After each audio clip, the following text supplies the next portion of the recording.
다른 사람들처럼 평범하게 연애를 하다가 결국 이 사람과 결혼해 살아가는 것도 괜찮겠다는 생각이 들어 결혼을 하게 되었습니다. 일반적으로 연애가 그럴 때가 많지 않습니까? 짧게 1에서 2년 만나서 결혼하는 것에 비해 저희와 남편은 3년 이상 동안 연애를 했어요. 서로의 장단점에 대해 대부분 알아두고 결혼 생활에서는 더 많은 기쁨을 느낄 것 같다는 생각을 하게 되었거든요. 결혼 후 당연히 달콤한 신혼시간을 가질 것이라고 생각했지만 실제 결혼 생활에는 생각보다 일찍 시련이 찾아왔어요. 남편은 대학을 졸업한 뒤 작은 회사에서 근무했지만 생각보다 튼튼한 중소기업에 다니고 있었는데 회사가 갑자기 경영난을 겪고 말았습니다. 버린 겁니다. 알고 보니 무리하게 투자를 유치받았고 성과를 내지 못해서 막대한 소송에 휘말리게 되면서 회사 사정이 한순간에 처참해진 거지요. 회사가 이렇게 사라져 버렸으니까 남편 또한 한순간에 직장을 잃어버리게 되었습니다. 내가 대학을 졸업한 이후에 취직을 해서 10년을 가까이 다녔던 회사였는데 한순간에 이렇게 망해버린다는 것이 말이 되는 일이에요. 아무 구멍가게도 아니고 앞으로 우리 어떡하냐. 우리 이제 뭐 먹고 살까? 진짜 앞날이 막막하다. 지금이라도 빨리 다른 회사에 이력을 써놓고 재취업 준비하자. 우리 아직 30대 중반이지만 나이 창창한데 뭐가 어렵고 두렵겠지? 예전처럼 확실한 회사에 다녔던 것도 아니고 중소기업에서 일했던 것으로 생각해봐도. 그것뿐만 아니라 회사가 도산을 했으니 내가 어떤 경력을 가질 수 있겠어요? 회사에 안주하고 있는 게 아니라 기회가 오면 이직도 고려하고 연봉도 높여야 했어요. 그런데 퇴직금도 못 받겠다는 회사는 어째서 그런 심한 우애심을 가지고 있는지 모르겠어. 아이고, 여보야, 그만 우세요. 회사가 망했다고 집도 망한 게 아니잖아요. 그리고 그렇게 울 필요 없고 함께 차근차근 알아보면 되지 않을까요?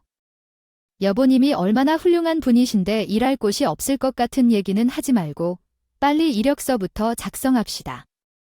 만일 여보가 그런 나이에 사무실 단숨에 이루는 자리를 차지할 정도니 진짜 됩니다고 얘기하지 말고 이력서를 빨리 작성합시다. 그나저나 더 저렴하고 열정 넘치는 젊은이들을 고용할 것 같습니다. 진짜로 사정이 어렵군요. 앞으로는 무엇을 먹고 살지요? 제가 진정으로 취업 준비를 해야 할까요? 그러면 지금 당장 퇴직금도 받아야겠네요. 그는 손가락만 빨고 있을 것이라고 하지만 이미 충분히 가능한 나이이기 때문에 너무 겁먹지 말고 준비해보자.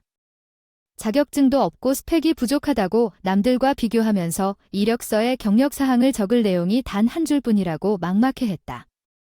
현재 가치 경쟁력이 높은 시대에 남편의 초라한 이력서를 보고 연락을 하는 회사는 단 한 군데도 없었다. 이에 남편은 우울해하며 회사 월급날이 다가올수록 더욱 눈물을 흘리며 앞으로의 사정도 못 좋아질 것으로 비관했다. 처음에는 한두 번 위로를 해주었지만 시간이 지날수록 그가 질질 짜는 행동만을 하며 아무것도 하지 않으려는 모습에 큰 실망을 했다. 그러던 중에 직장을 잃고 무기력하게 살아가던 남편을 거두어 준 것이 바로 우리 친정이었다. 아버지께서는 전공으로 공대를 졸업하신 이후 작은 IT 보안업체 회사 하나를 운영하고 계셨습니다. 해당 회사는 일반 건물을 보안 경비하는 업체가 아니라 인터넷 해킹을 방어하는 업체였습니다. 친정 아버지께서는 개발하신 알고리즘을 이용하여 해킹을 방어하고 회사의 기밀이 유출되거나 피싱 당하지 않도록 하는 업무를 맡으셨습니다. 이러한 회사들이 요즘에 많이 생겨나면서 아버지께서 혼자서 시작한 사업이었기 때문에 유명하지는 않았지만 꽤 단단한 프로그램을 여러 개 보유하고 계셨습니다. 아버지께서는 현재 새로 개발 중인 프로젝트가 있었는데 해당 프로그램이 완성되면 대부분의 사이버 범죄에서 안전할 것이라고 자신하셨습니다. 이 프로젝트는 촘촘한 블록체인을 기반으로 한 시스템이라고 설명하셨습니다. 사실 제가 그 부분에는 전혀 익숙하지 않아서 무슨 말인지 알아들을 수 없었어요.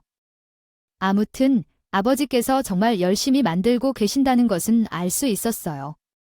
제게 부족한 일손이 있던 상황에 남편이 실직했다는 사실을 알게 되자 아버지께서 먼저 도와주셨어요. 내가 예전에 다니던 회사에서도 컴퓨터와 관련된 일을 좀 했었던 기억이 나. 명함에는 개발부로 써 있었는데 실제로는 회의에서 아이디어를 제시하고 새 제품 출시에 대해 문제점을 찾아내는 업무를 맡았던 것 같아. 개발자가 필요한 건 아니었지만 창의적인 아이디어를 내는 사람은 필요했어. 그 업무는 사무직과 크게 다르진 않았을 텐데 회의록 정리하고 거기서 나온 좋은 기획 아이디어를 발표하는 역할을 했던 거지. 뽑아서 다시 파일로 정리해서 주시면 됩니다. 간단하지만 센스가 필요한 업무입니다. 자네가 취업 준비 중이라는 얘기도 들었고 다른 회사에서 5회 일을 해서 우리 회사에 입사하게 되는 과정에 대해 어떻게 이루어졌는지 설명해 주셨네요. 회사였어요. 제가 할 수 있을지 궁금하다면 그 알고리즘이 무엇인지, 코딩이 무엇인지 전혀 모르는 사람이긴 하지만 당신이 직접 모든 것을 다룰 필요는 없을 거예요. 대충 용어들만 알고 있다면 업무에 적응하는데 몇 일이면 충분할 것 같네요. 그렇다면 다음 주부터 출근하시면 되겠군요. 원래 다니던 회사보다 규모가 작은 회사였습니다. 그래서 당연히 월급은 조금 더 낮아야 했지만 지금 바로 취업 준비하기에는 힘들었어요. 결혼과 아이를 키우며 살아가면서 전에 일했던 곳을 떠나게 돼서 어려운 결정을 내렸습니다. 남편은 아버지의 회사에서 일하고 있지만 제게는 현실적인 선택입니다. 훨씬 더 좋지 않을까요? 라고 말해. 적어도 그것이 아버지의 회사였으므로 그를 해고할 걱정은 없었고 월급은 적더라도 도움을 받을 수 있는 일이 훨씬 많을 거라고 생각했다. 내가 장인 어른의 회사에서 잘 버틸 수 있을지 궁금했다. 작은 실수 한 번도 크게 질책을 받을 게 아니라 생각했어. 장인 어른의 평판에도 영향을 줄 수 있고 다른 회사면 그럴 일이 없을 거야. 오히려 아버지의 회사라서 작은 실수도 너그러이 이해해 주실지도 모를 일이야. 남편은 처음에 그렇게 열망하지 않는 것 같았지만 제 설득 끝에 결국 친정아버지의 회사에 취직하게 된 거야. 우리 가게는 생활비가 조금 줄어들었지만 그럼에도 남편이 일을 구했기 때문에 의식하기 시작한 부분에서는 한층 더 수월해졌지. 문제는 남편이었어. 어느새 아무것도 모르는 사람처럼 적응을 하려고. 처음에는 매우 힘들었어요. IT 보안 프로그램 용어들을 공부하느라 머리가 아프다고 불평했는데 몇 주가 지난 후에 완벽하게 적응한 것 같더라고요. 자신감도 생기고 사람들과 잘 어울리기 시작하니까 회사 일에 대해 점점 더 욕심을 내면서 은연중에 지켜야 할 선을 넘은 거죠. 남편의 입장에서는 그분의 아버지 회사에서 일하면서 1인분의 역할을 해내는데 성공했다고 생각했었는지도 몰라요. 1년이 지난 날, 가족들과 함께 저녁을 먹는 자리에서 갑자기 회사 이야기를 꺼낸 것을 본 남편의 태도에 조금 놀랐어요.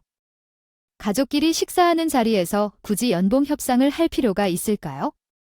위치에서는 저는 밥을 먹는 중에 갑자기 회사 이야기를 꺼낸 것에 살짝 놀랐어요.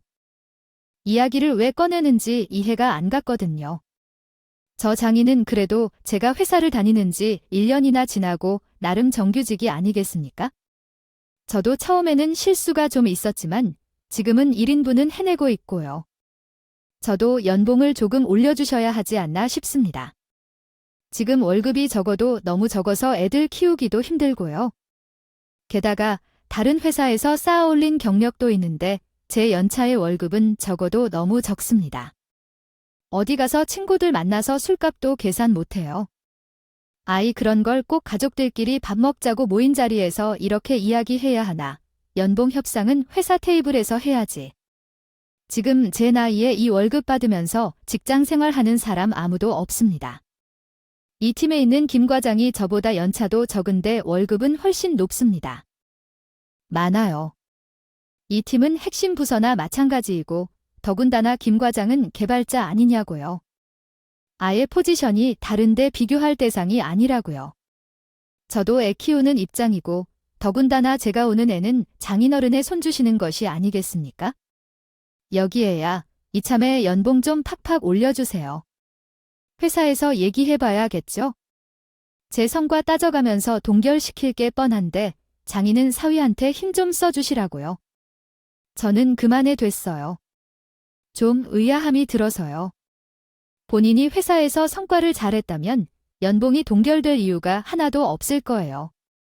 거기에다가 친정 아버지께서는 회사 일은 회사에서 처리하는 거라고 저에게 아무런 언지도 하지 않으셨지만 엄마께서는 다른 얘기가 있었어요.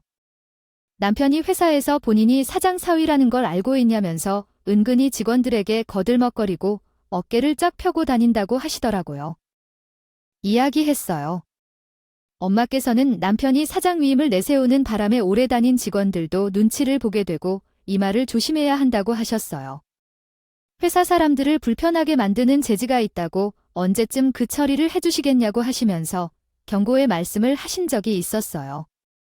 아, 그 말을 저에게 꺼낸 이유가 뭐겠어요? 남편은 단속을 잘해서 입방정을 떨게 만들지 마라 안 그래요? 제가 일부러 가족들끼리 시간을 내서 밥 한 번 먹으려고 모인 자리에서 그런 말을 하는 남편한테 한숨을 쉬면서 말했어요. 아이, 여보, 아버지 말대로 회사 일은 회사에서 해야 하지 않겠어요? 가족들끼리 지난 시간 어떠셨냐고 소식을 묻기도 바쁜데 왜 굳이 회사 이야기를 꺼내는 건지. 그래, 나는 회사 일에 대해 전혀 모르니까 대화에 끼기도 어려울 텐데 말이에요. 그러지 말고 남은 이야기는 회사에서 일하는데 요즘 어떻게 지내고 계신지 이야기하려는데요. 그때부터 남편이 저한테 화를 내면서 입술을 꾹 다물고 집으로 돌아오는데 꾹 다물었던 입을 열더니 마치 보물이 터져나오듯이 불평과 불만을 쏟아냈어요. 아이, 그러다가 굳이 장인어른 편을 들면서 말을 잘라먹는 건 무슨 일인지 모르겠어요. 저가 좋다고 연봉을 올려달라고 말한 적이 있겠어요. 그러면 장인어른께 따로 말한 걸까요? 제가 생각했을 때 당신이 제 편을 들어줄 거라고 생각해서 있는 곳에서 그랬더니 회사 이름을 빼고 회사에서 말하라고 하면서 너무 심한 거 아닌가요? 저가 혼자 쓰는 것도 아니고 연봉을 올려야 자녀를 키우는데 쓸 돈인데 당신이 어떤 얘기를 하는 건지는 잘 알겠지만 자녀들도 아버지의 불편한 기색을 보이고 있으면 그럼 저까지 연봉을 올려주세요 해야 할까요? 그런 얘기야말로 너무 과한 것 같아요. 지디지 가족끼리 선 예의가 어디 있나요? 제가 우리 자녀들의 교육비를 부담하고 있고 연봉을 인상해 주실 것을 요청하고 있는데 진짜로요. 장인어른도 손자를 사랑하는 마음이 너무 야속하시네요. 만약 제가 장인어른이면 노력하는 사위를 참 좋아하시고 연봉을 2배로 올려주겠다고 합니다. 가족보다 회사를 우선하는 것은 늘 흙을 자는 태도를 말씀하십니까? 왜 이렇게 엄청나게 엄격하게 대해주시나요? 뭐 그냥 제가 말하고 싶은 건데요. 앞에서 우리 아버지를 비방하시는 건 아닌가요? 아버지의 말에는 틀린 게 없는데 가족들끼리 식사하는 자리에서 갑자기 월급을 올려다 달라는 것은 무슨 얘기인가요? 그게 바로 회사 앞에서 숙해한 부분 아닐까 싶은데요. 회사 자료를 펼쳐놓고 이야기하는 건 좀 아니죠. 그 자료가 뭔데요? 이번 프로젝트만 해도 내가 아이들을 얼마나 내고 있는지 알아요. 연봉을 올려주는 건 당연한 것이고 그것이 아이디어로 채택되었으니 당신이 그것을 부인할 수 없을 거라 생각해요. 아는 게 있어봐야 그 부서에서만 일했던 개발자들만큼 알겠냐고. 당신 말대로 말이야. 성과가 있으면 성과금을 받는 거고 연봉도 올라가는 게 자연스러운 거지. 당신은 딱 당신 몫만 해내니까 그만큼 밖에 못 받는 거야? 너도 지금 나를 무시하는 거냐? 아, 내가 진짜 더러워서. A씨, 내가 말을 말자 말을 말아 회사도 안 다니는 사람이 뭘 알겠어? 회사원의 고충을 모르지? 맨날 집에서 탱자탱자. 애들이랑 놀아주기면 하니까 사회에서 멀어지는 거 아니야? 내가 일 그만두고 싶어서 그만뒀어. 당장 애 봐줄 사람이 없는데 어떻게 하냐고. 당신이야말로 아버지 회사에서 거들먹거리지 말고 다녀. 사장 사위라고 어깨 펴고 다닌다면 사람들이 흉보는 거야? 와, 내가 언제 그러고 다녔다고? 그런 소리를 해, 장인, 너니? 네, 말씀하시는 내용을 확인해 볼게요. 그래요. 정말 내가 사장의 사위라고 하니 안닝거리기 시작하는 거 진짜 무섭네요. 가족끼리 뒤에서 묻다 마치고 말이에요. 됐어요. 더는 회사 일에 대해 할 말이 없어요. 자기도 실수를 저질러 놓고서 괜히 방귀를 낀 놈이 성질을 부리니 입을 딱 닫더라고요. 일을 거저두고 저 남편이 잘했겠지만 연봉도 올라갈 거라는 마음으로 친정 아버지의 판단을 믿고 살았어요. 그래서 조금 월급이 올랐지만 진짜 티도 안 나니까 남편은 성에 차지 않는 것 같더라고요. 게다가 월급으로 인해 갈등이 더 심해진 건지 그 이후로 회사에 대한 불만을 조금씩 표현하게 됐어요. 제가 친정 아버지의 회사인 게 아니라서요. 아버지의 욕을 하는 것처럼 느껴져서 마음이 좋지는 않았지만 회사원으로서라면 누구나 그럴 것 같아요. 회사에 불만을 가지는 건 마땅하죠. 그게 나라님의 운영에도 불만을 느끼는데 자신이 다니는 회사에 대해서 누가 욕을 하지 않겠어요. 어쩌다 그러고 말다니 아버지가 새로운 프로그램에 관한 소문이 서서히 업계에서 퍼지기 시작했어요. 업계에서 거론되기만 하면 매우 혁신적인 시스템이 될 것이라고 예상되었어요. 보안부부는 정복하고 있지 않다면서도 사람들이 흥미를 갖기 시작했습니다. 그 프로젝트에 투자하겠다는 사람들도 늘어났고 아버지의 사업에 관심을 갖는 기업도 생기고 있는데 친정 아버지 회사는 눈에 띄게 성장하고 있었어요. 그렇게 어느 날 아버지의 프로그램에 대한 구상이 드러나며 투자자들이 더 많아지고 투자 설명회를 개최하게 되었습니다. 아버지는 전혀 실수하지 않기 위해 아무 때보다 긴장하시는 것 같았습니다. 누구보다 열심히 준비했지만 세상에는 일어나서서는 안 될 일이 벌어졌습니다. 아버지가 투자 설명회를 세우기 딱 3일 전 경쟁업체가 유사한 프로그램을 발표했습니다. 우리 친정아버지가 개발한 기술과 유사한 시스템이었고 프로그램의 이름과 성능도 유사했습니다. 핵심 기술까지 유사한 프로그램이 나왔기에 내부 유출이 아니면서 이 정도로 똑같을 수 없다는 의심이 나타났습니다. 직원들마저도 서로 의심하게 되었고 아버지는 큰 충격을 받았습니다. 추가로 투자자들이 회사를 찾아와 사기를 의심하며 난동을 부르고 회사 분위기도 혼란스러워졌습니다. 가라앉으면서 똑같은 프로그램을 개발해야만 후발주자가 되는 것뿐이라는 사실이죠. 게다가 아버지의 경쟁업체는 대기업의 후광을 받고 있었습니다. 이제 막 이름을 알리기 시작한 중소기업이 대기업을 이겨내는 방법은 무엇일까요? 아버지께서는 망연자심에 빠지셨고 직원들도 사기가 뚝 떨어져 초조한 분위기가 느껴졌습니다. 제가 아버지 회사를 방문했을 때 직원들 사이에서 나누는 대화를 들었는데 우리 회사 이러다가 망하는 거 아니겠지? 아이고, 어떻게 공부해서 취업했는데 지금이라도 다른 회사 알아봐야 하나 라고 하면서 서운해하고 있더군요. 그래도 개발자는 찾을 곳이 많은데 서류 업무나 관리 업무를 하는 사람들은 취직하기 어렵다고 느낄 때가 있다고 하더라고요. 진짜 소문대로 사장님이 자신의 친구는 아니라는데 이 프로그램은 원래 대기업에서 만든 것이었고 자신의 아이디어만을 추가한 것이라고 합니다. 우리한테 사기치지 않았나 의심이 듭니다.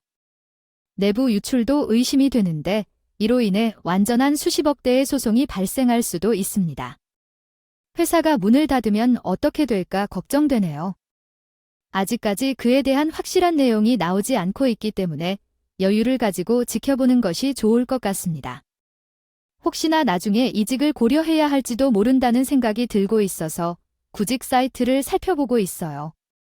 평생 직장이 어찌 될지 모르는데 벌써부터 이런 사건이 발생하고 있다 보니 빨리 다른 회사로 이직하는 것이 현명할지도 모릅니다.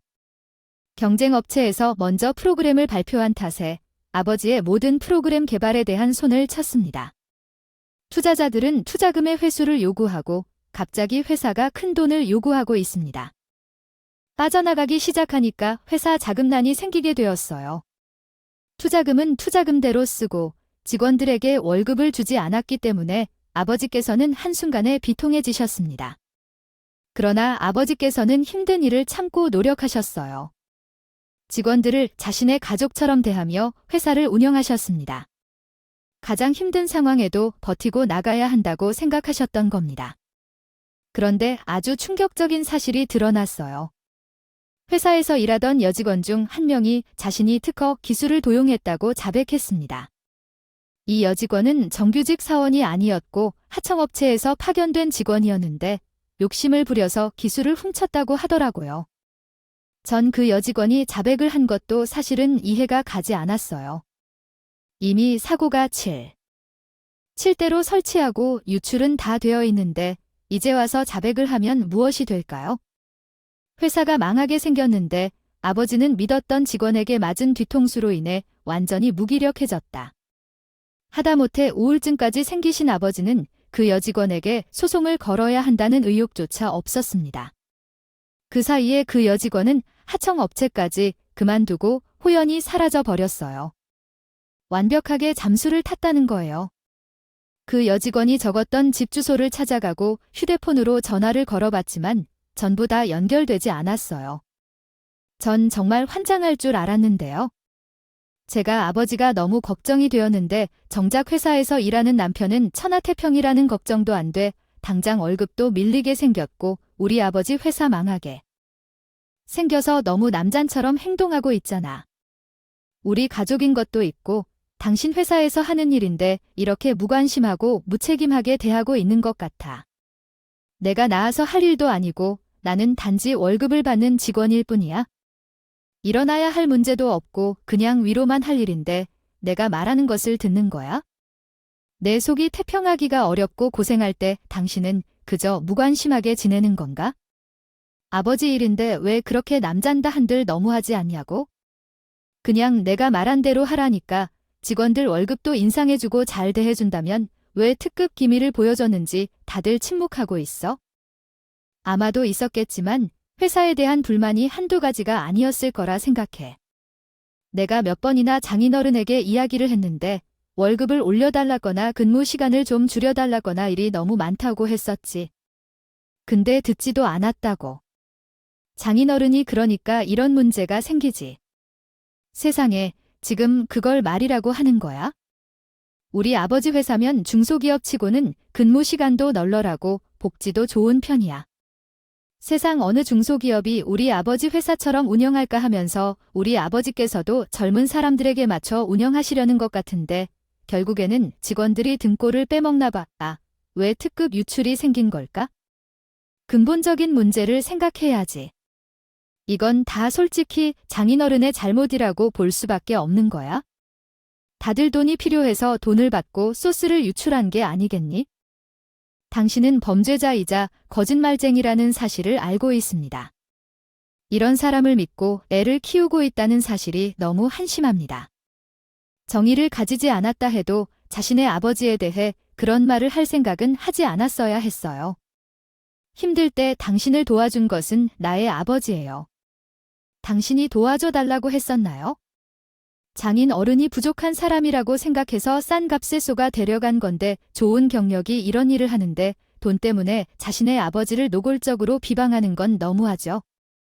미리 알아봤어야 했네요. 이윤도 사람이라고 하지만 이런 사람보다는 더욱 관심을 가질 겁니다. 진정으로 어이가 없어 이런 일을 예견했어야 했어요.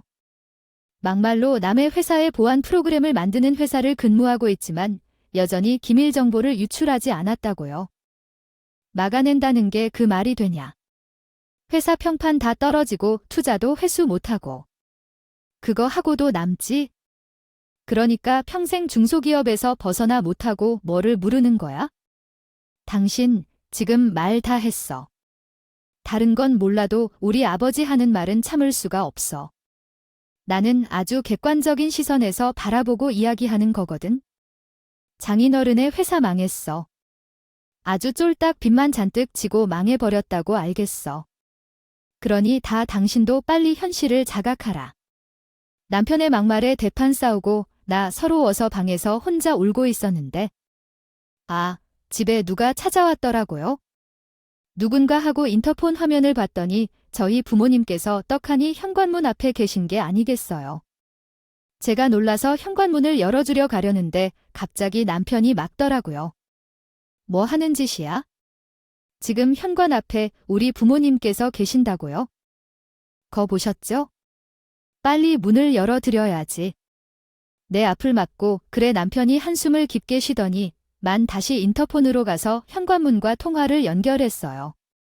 그러더니 문 앞에 계신 우리 부모님께 경악스러운 말을 했어요. 혹시 파산 신청을 하고 오셨나요?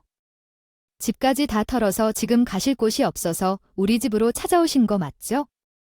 자네 집에 계셨구나. 내가 긴 이야기가 있으니까 일단 얼굴을 보고 이야기하는 게 좋겠네. 이 문부터 열어보고 싶진 않은데요.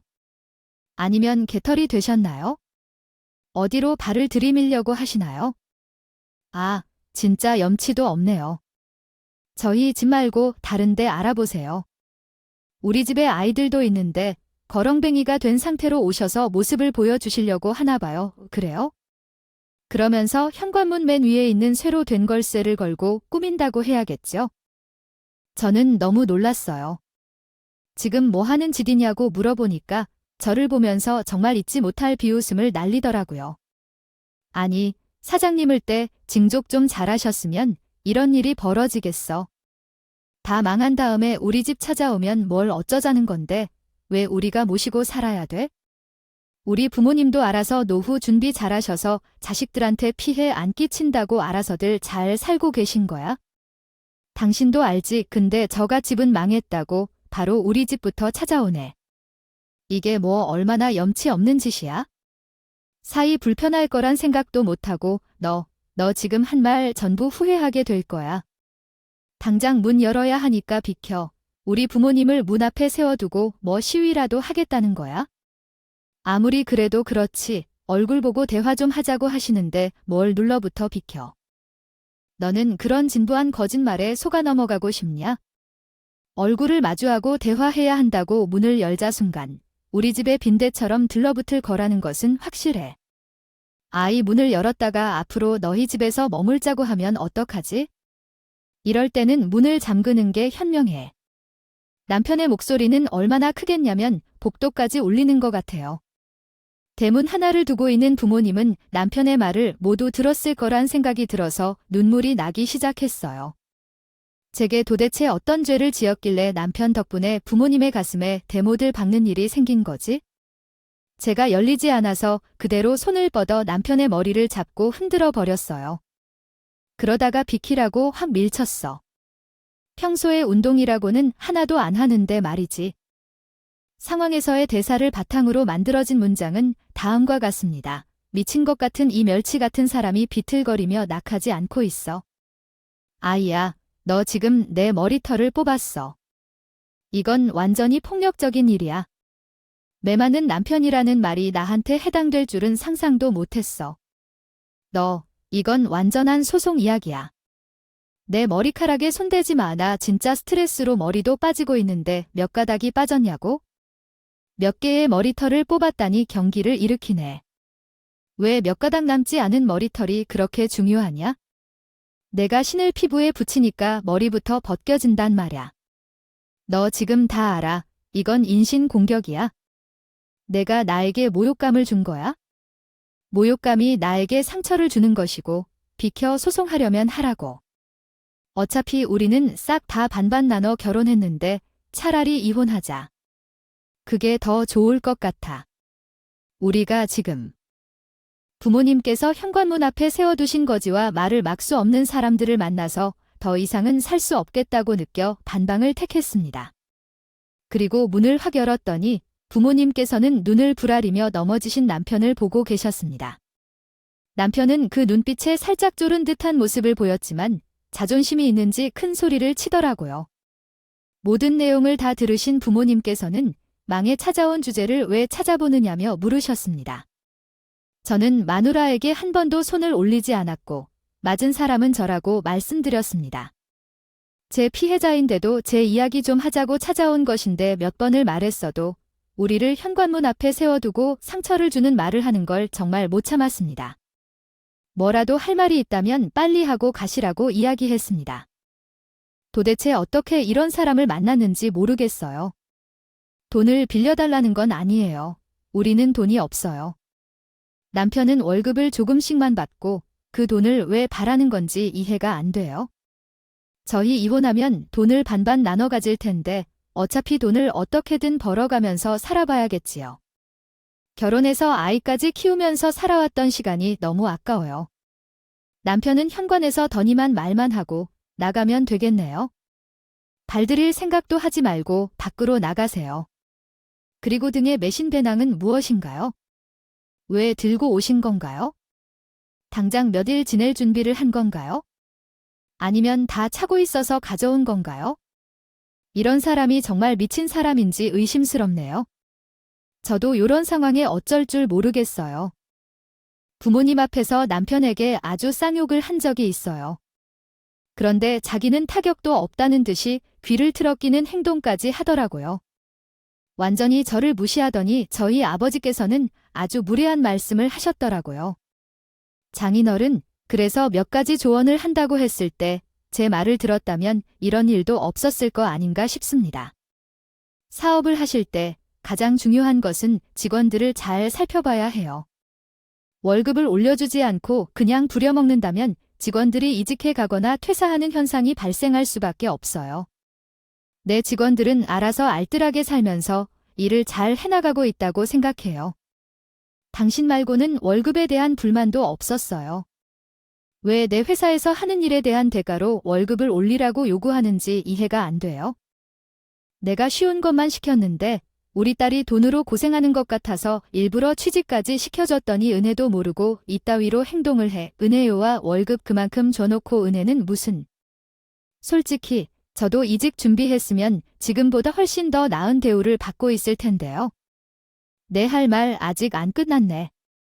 자네가 사장 사위라고 사람들에게 갑질하고 다닌 건 어떻게 설명할 텐가? 도대체 내 직원들에게 자네가 왜 갑질을 하냐? 말이야, 제가 사장 사위라고 하면서 커피 좀 타오라고 한 게 갑질이라고 하던가요? 아, 이래서 여직원들은 안 된다니까. 지들이 커피 좀 타오면 어떻다고. 솔직히 저는 제가 위에 사위니까 당신이 저한테 회사를 넘겨주실 줄 알았습니다. 아, 제가 위에 사위니까 당연히 가족한테 대물림 되는 게 제 예상이었어요. 그거 아닌가요? 우리 아빠 회사를 왜 당신한테 줘야 해? 이게 다 무슨 소리야? 나는 처음 듣는 소리라서 무슨 말인지 하나도 모르겠어. 당신이 갑질을 하고 다녔다고 뭘 이해하려고 애를 쓰냐? 어차피 망해버린 회사인데 말이야. 아니, 내가 위대하고 유일한 가족 아닌가? 근데 글쎄, 회사를 나한테 주지 않겠다는 말이잖아. 당신이 회사에 대한 이해도가 높은 것도 아니고. 막말로 회사를 누구에게 주든 말든 그건 아빠 마음일 거야. 이제 왜 당신이 탐을 내놓느냐고? 아이, 사람이 진짜 몰라도 너무 모르네. 세상 물정을 몰라도 너무 모르는 거 아냐고? 다른 대기업들 봐라. 다 자식들, 사촌들, 사위들 주지 않아. 그런 걱정을 하면서 그래? 진짜 가지가지 한다. 내가 한 3년 이내에 회사를 정리하고 우리 엄마랑 같이 시골에 있을 거야. 내려가서 살아볼 생각을 하고 있었어요. 우리도 귀촌이 뭔지 해봐야겠다고 생각해. 자연과 가깝게 살고 싶어서 말이야, 요즘. 영상을 보니까 시골도 많이 발전하고 좋대요. 우리 회사를 젊은 이사에게 맡기고 내려갈 생각을 하니까 그걸 마음에 담아두고 이런 짓을 하는구나. 그 말을 치면서 아버지께서 뿌듯한 소리가 날 정도로 이를 갈았어요. 솔직히 제가 봐도 호랑이처럼 생긴 아버지의 모습에 조금 무서운 마음이 들었는데 남편은 속으로 벌벌 떨었었어요. 일부러 눈도 마주치지 못한 상태로 딴청을 부리며 시비를 걸더라고. 집에 들어오지 말라고 말한 게 그렇게 심통이 나셨어요. 근데요, 저도 솔직히 기분 상해서 같은 공간에서 지내기 싫네요. 이렇게 가족떡 같이 회사에 다니고 있는데 그 남한테 물려주시겠다고 하시니까 제가 성미가 거친가 봐요. 왜 제 기분을 모르는지 몰라요. 그 말에 속으로 이 새끼 철도 없고 답도 없는구나 싶었죠. 혀를 씹어 차는데 친정아버지가 배낭에서 무언가를 꺼내시더라고요. 그리고 남편에게 휙 던지는 듯이 주더니 서류 뭉치와 봉투 안에 들어있는 소형 녹음기와 이상한 물건들을 쭉 빼내주셨어요. 당연히 저는 아버지가 며칠 동안 머물기 위한 짐이 들어있을 줄 알았죠. 하지만 엉뚱한 물건들이 나와서 당황했어요. 그러던 중 남편이 서류 뭉치를 받아들고서 당황한 표정을 지었는데 얼굴이 점점 창백해지는 것을 보고 더욱 궁금해졌죠. 그래서 서류 뭉치를 뺏고자 했는데 뭐 하는 거야? 어째서 그렇게 창백해지고 있는 거야? 어쩌면 뭔가를 지운 게 아닌가? 거야돼 내놔봐. 안 돼. 남편이 악을 쓰면서 서류 뭉치를 사수하려고 하니까 이거 더 의심이 되고 수상하지 않겠어요. 남편은 솔직히 저한테 힘으로는 이길 수가 없는 놈이었던 제가 남편의 어깨를 있는 대로 확 밀치면서 서류 뭉치를 빼앗아 들었는데 무슨 글자가 그래 수두룩 빽빽한데 차근차근 하나씩 읽어보니까 각종 대화가 남겨있는 대화록에 이메일을 주고받은 게 프린트되어 있는 종이 뭉치어 저는 순간 집중력을 발휘해서 난리를 치는 남편 놈을 무시하고 쭉 읽기 시작했는데 정말로 경악스럽게 그지 않더라고요. 여태껏 자백을 해왔던 그 파견직 여직원이 특급 기밀을 유출한 것이라고 생각을 하고 원망도 하고 그렇게 지냈나요? 그런데 알고 보니까 그 모든 짓이 남편 놈이 한 짓이었던. 여직원과 저는 대화하던 중 남편이 그 여직원을 돈으로 매수하고 거짓 자백을 하도록 강요했습니다. 어떻게 이메일까지 탐지했는지 모르겠지만 남편과 여직원의 대화에는 증거들이 매우 명확하게 기록되어 있었고 그에 추가로 프린트된 사진까지 있었습니다. 회사 비상구 CCTV 카메라에 찍힌 남편과 여직원의 모습이 담긴 사진에서 남편이 가슴에서 봉투를 꺼내 여직원에게 전달하는 장면이 담겨 있었습니다. 이 모습을 보아도 돈을 전달한 것처럼 보였어요. 저는 믿기 힘들어서 입이 벌어지고 그 증거들을 확인하는데 아버지께서 당황하시며 말씀하셨어요. 너는 회사 보안에 대해 이 정도로 모른다니 어떻게 사업을 이어나갈 생각이냐라고 하셨습니다. 개인 이메일로 로그인하면 회사에서 확인할 수 없을 것이라고 생각했나 봐. 아무리 그래도 회사 인트라넷 망을 사용하게 되면 어떤 방법으로든 접속하더라도 모든 것을 볼 수 있다네. 보안 프로그램을 개발하는 회사에서 일하는 사람이라면 모두가 알고 있는 기본적인 사실이야. 회사 전산망을 통해 개인 이메일에 접속하면 모든 것이 회사 하드에 저장된다는 얘기인가요? 아, 그건 사생활 침해야. 누가 회사에서 개인적인 업무를 본다는 건가? 회사 업무만 잘 보면 되는 거지? 이건 보게 자네가 아무것도 모르는 사람인지를 보여주는 상황이야. 남편은 그동안 사무 업무만 보던 사람이라서 보안 프로그램에 대한 이해도가 전혀 없었고 회사 전산망에 모든 것이 기록된다는 사실도 몰랐던 것 같아. 산내 아이디로 접속하는 것은 모두 들여다볼 수 있을까? 몰라도 개인 이메일로 접속하면 누구도 볼 수 없을 거라는 멍청한 생각을 한 거죠. 여직원과 나눈 대화에는 남편이 자백을 하는 것과 다름없는 내용이 하게 있었어요. 경쟁 업체에다가 특허, 기술에 대한 80% 정보를 유출한 것이 남편이라는 내용이 정확하게 적혀 있었어요. 아니, 집으로 여직원에게 말을 한 것이니까 발뺌을 할 여지조차 없었죠. 차라리 회사 아이디로 접속을 했다면 본인의 자리에서 누가 몰래 그런 짓을 벌인 거라고 변명이라도 할 수 있었을 텐데 떡하니지 개인 메일로 그런 짓을 했으니 본인 스스로 무덤을 팠었어요. 여권과는 대화는 정말 가관이었어요. 그 여직원이 21살의 나이에 고등학교도 졸업하지 못하고 검정고시로 겨우 졸업장을 따낸 가난한 아이였습니다. 21살이 되어 세상 물정에 무슨 이야기인지 알겠어요. 돈을 더 이상 빼앗지 않고 자백하도록 강요했던 CCTV로 포착된 장면과 같았어요. 돈을 제공하고 자백하면 특급 기회를 제공해 돈을 일부 돌려받을 수 있다고 유혹했지만요. 하지만 남편은 프로젝트와 밀접한 부서에서 일했지만 전공 분야가 아니라서 핵심 기술 전부를 알지 못했어요. 완전히 이해할 수 없는 100%의 정보를 발견할 수 있는 80%를 넘겨준 거였지요. 그러나 다행스럽게도 나머지 20%가 정말 중요한 정보였어요. 유사한 제품이 출시된다는 설명회는 있었지만 우리 아버지의 기술을 100% 따라잡지 못해 대부분이 넘어간 것이 사실이었기에 경쟁업체도 유사한 프로그램을 개발할 수 있었지만요. 경쟁업체에서 많은 금전적 혜택을 받았으며 나중에 아버지 회사가 망하게 되더라도 해당 업체에 취직할 것을 약속받았습니다. 정말 수년간 함께 살았던 남편이 이러한 행동을 할 줄은 상상도 못해 큰 충격을 받았습니다. 핵심 기술 중 20%는 소수만 알고 있던 기술이었기 때문에 불행 중 다행이지요. 그것을 자해까지 알고 있었다면 우리 회사는 망할 뻔했을 것입니다. 다행히 당신이 유철범임을 알게 되었고 경쟁업체를 찾아가 해결책을 찾아냈습니다. 핵심 기술이 유출되었다고 하더라도 당신은 그 부분을 알아내지 못했다고 합니다. 그래서 원래 약속했던 금액의 절반을 받아올 수 없게 되었군요. 남편은 모든 증거가 적혀 있는 것으로 알고 있습니다.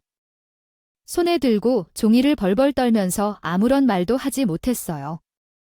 본인이 저지른 일에 대한 대가가 얼마나 클지 머릿속으로 상상하는 것 같았어요. 자네, 아주 큰 실수를 저질렀잖아. 어떻게 보안업체의 프로그램을 빼돌릴 생각을 했겠어? 이미 증거는 완벽하게 내 손에 들어와 있네. 자네가 유출했다는 증거도 내 손에 30넘 있어? 이 녹음기 보이나? 이게 경쟁업체 사장과 나의 대화야. 그쪽에서는 자네에게 약속을 이행하지 못했다는 것으로 소송을 걸겠다고 하더라고. 돈은 챙겨 먹고 제대로 일을 한 적이 없다고 화를 냈어. 물론 나도 자네를 기밀 유출로 고소할 거야. 우리 딸이랑 이혼을 하겠다고 내가 아주 바라던 바로 그 친정 아버지께서 건넨 종이에는 남편이 할 수 없는 내용들이 가득했으니 당연히 소송의 증거로서 인정될 수 있을 것 같습니다. 아버지께서 소송에 대해 이야기를 꺼내시자 남편은 입까지 허해져서 아버지께 애원하듯이 말씀을 하셨습니다. 아이 장인은 가족끼리 왜 소송을 제기하느냐고 그러셨다. 그러므로 월급을 올려줌과 사위에게 대우를 좀 더 팍팍 해주시기 바랐다고 전해졌습니다. 저희는 먹고 사는데도 고생을 해왔기 때문에 그랬던 것이죠. 하지만 이렇게까지 절실한 일을 할 이유는 없습니다. 아무리 어려워도 그 정도로 돈이 부족하다거나 대우를 못 받았다는 핑계로 나서는 것이 정당화될 수 있다고 생각하십니까? 남편은 지금 상황을 예상하지 못한 것 같았습니다. 당연히 친정 아버지의 사업이 망할 것이라고 생각했을 겁니다. 나와 이혼한 뒤 경쟁업체에서 얻은 돈으로 혼자 잘 살아보려고 했던 것 같습니다. 그러나 아버지께서는 견뎌내고 발로 뛰어 조사한 결과 모든 사건의 진실을 밝히게 된 것이었어요. 심지어 거짓 진술을 한 파견직 여직원이 잠수를 탔다고 했었죠. 어디에 숨어버렸는지 찾을 수 없었다고요. 아버지께서는 그 여직원부터 주변 사람들까지 수사해 결국에는 여직원을 찾아내셨대요. 증거가 수두룩하니까 이제 제발 진실을 말해 달라니까 여직원이 울면서 아버지 앞에 무릎을 꿇고 빌었다고 하더라고요. 잘못했다며 말을 하자 남편이 여직원을 꼬드겨 자백하게 만든 사실까지 상세히 밝히고 있다고 합니다. 더 웃긴 건 CCTV로 촬영된 봉투에 들어있던 금액이에요. 그게 고작 10만 원이었어요. 10만 원어치 경쟁업체에서 돈을 받으면 일부를 떼어내느냐? 주겠다고 약속을 해놓고서도 자백을 한 후에는 돈도 주지 않았다고 합니다. 이는 정말 쓰레기 중에 상쓰레기인 것이 아닌가요? 아버지께서는 그 말을 듣고 여직원을 용서하며 사건이 소송으로 번지게 되면 증인으로서 나서달라고 부탁하셨어요. 경쟁업체를 찾아간 결과 핵심 기술은 넘어가지 않았다는 사실까지 알게 되었고 아버지께서는 남몰래 투자자들을 다시 설득하러 다니셨습니다. 회사에는 우울증으로 인해 일어설 수 없는 남인 것처럼 속였고 아버지께서는 이날을 위해 남편에게는 무조건 비밀로 해야 한다고 생각하여 그런 행동을 하셨던 것입니다. 개발자들을 소환하여 사건에 대한 모든 진실을 밝히고 남편만을 제외하고 다시 프로그램을 개발하고 있었던 것입니다. 한마디로요. 배신자인 남편만 완전히 망해버렸습니다. 회사는 파산하지 않았고 모든 직원들은 제자리를 갔는데 남편에게만 다른 말을 하지 않았던 것입니다. 나한텐 이혼하자고 했었죠.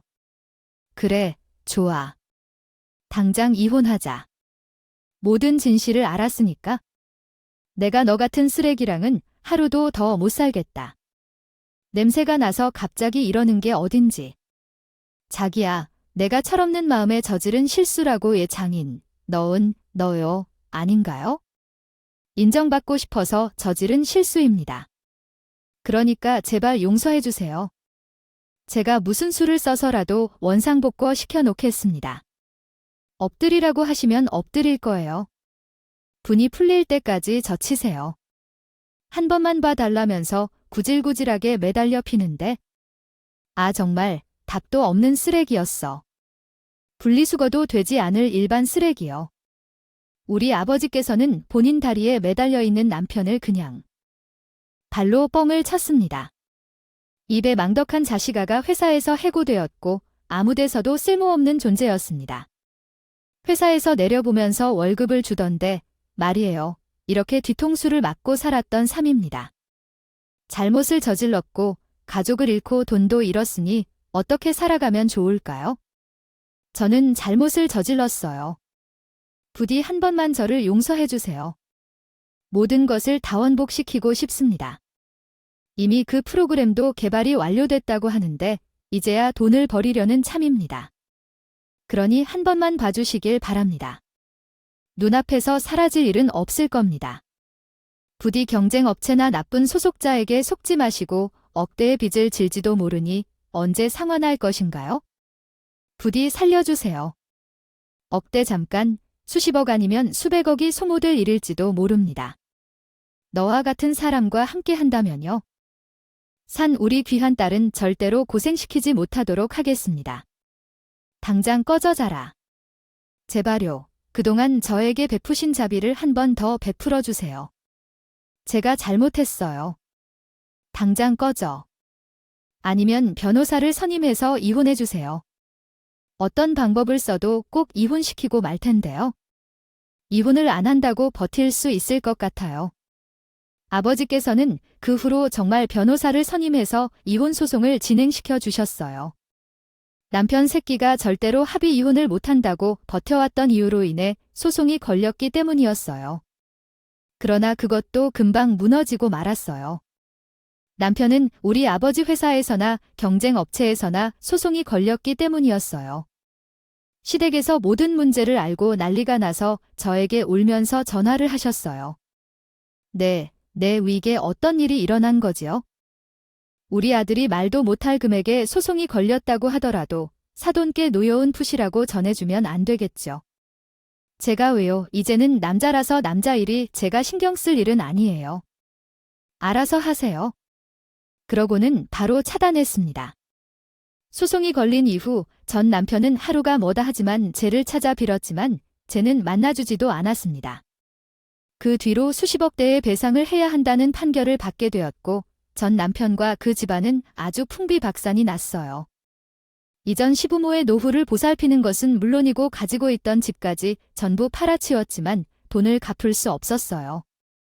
결국 은퇴하신 이전 시부모님도 다시 일을 시작해야 했고 전 남편은 어디 작은 회사에 취직해서 퇴근 후 대리운전 아르바이트를 한다고 하더라고요. 그리고 주말에 음식 배달 기사 일도 한다고 하던데 몸이 여러 개라도 부족한 삶을 살고 있다고 하더라고요.